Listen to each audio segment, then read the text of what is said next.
Hi everyone and welcome to Smart Culture Education.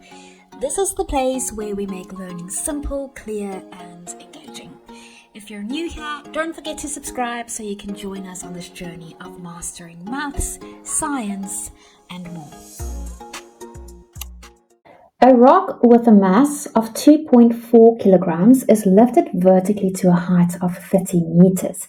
Calculate the increase in its gravitational potential energy. Now, how can we go about answering this question? What we are going to do first is we are going to write down the formula. Okay, and it looks like this. The change in gravitational potential energy is equal to the mass times the gravitational field strength times the difference in height. Okay, so now we are going to substitute the known values. Now we know that the mass is equal to 2.4 kilograms. Right, so instead of writing M, which stands for mass, we are writing down the actual mass value, which is 2.4. Now, what is the gravitational field strength? The gravitational field strength is equal to 9.8 newtons. Okay, and we have to multiply this with the change in height.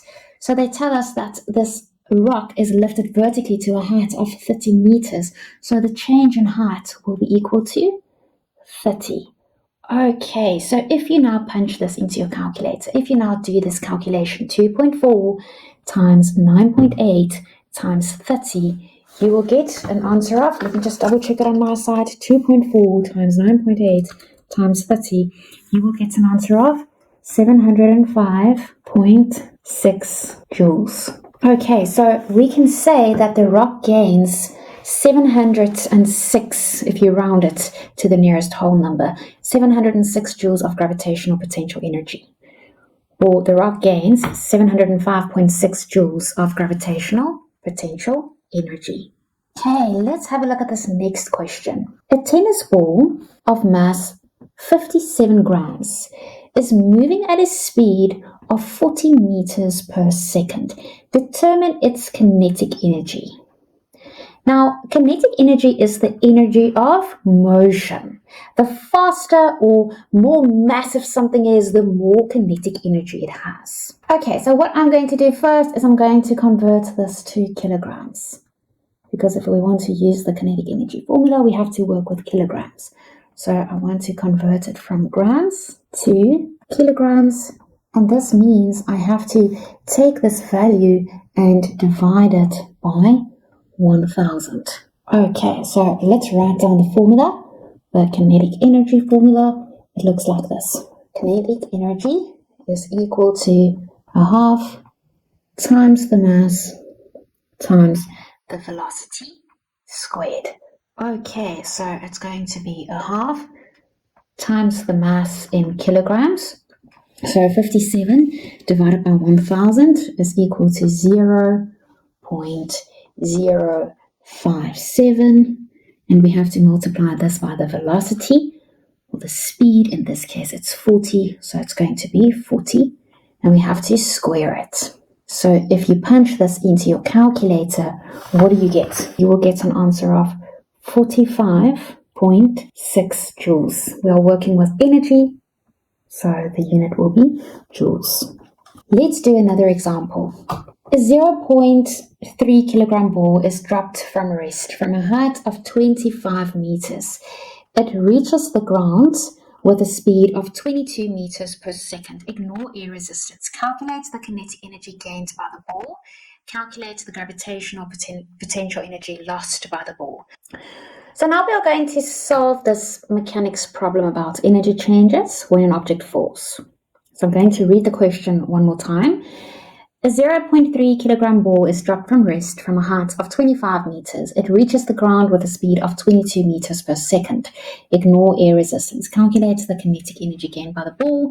Calculate the gravitational potential energy lost by the ball. So let's do question A first. Here we have to calculate the kinetic energy gained by the ball. So what I'm going to do first is I'm going to write down the formula. Okay, so the kinetic energy is equal to a half times the mass times the velocity squared.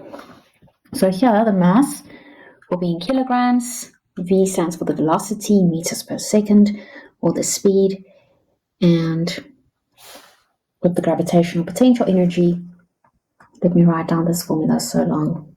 The mass times the gravitational field strength times the height.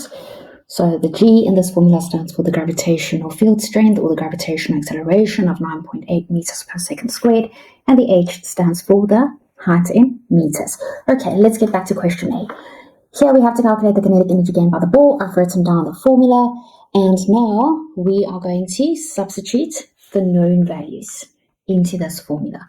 Now we know that the mass is equal to 0.3, and we know that the speed is equal to 22, and we have to square this.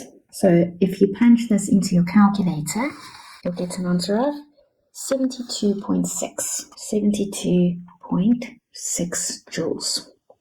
So the kinetic energy gained is 72.6 joules. Now we have to calculate the gravitational potential energy lost by the ball. Okay, so let's substitute the known values into the formula. We know that the mass is equal to 0.3. We know that the gravitational acceleration is equal to 9.8. And we know that the height is equal to 25. If you punch this into your calculator, you will get an answer of 73.5 joules. So the gravitational potential energy lost is 73.5 joules. Notice how the gravitational potential energy lost and the kinetic energy gained are almost equal. Can you guys see that? The tiny difference is just because of rounding. And this makes sense because when there is no air resistance, energy is conserved. All the gravitational potential energy lost is converted into kinetic energy. Thank you for watching today's video on Smart Culture Education.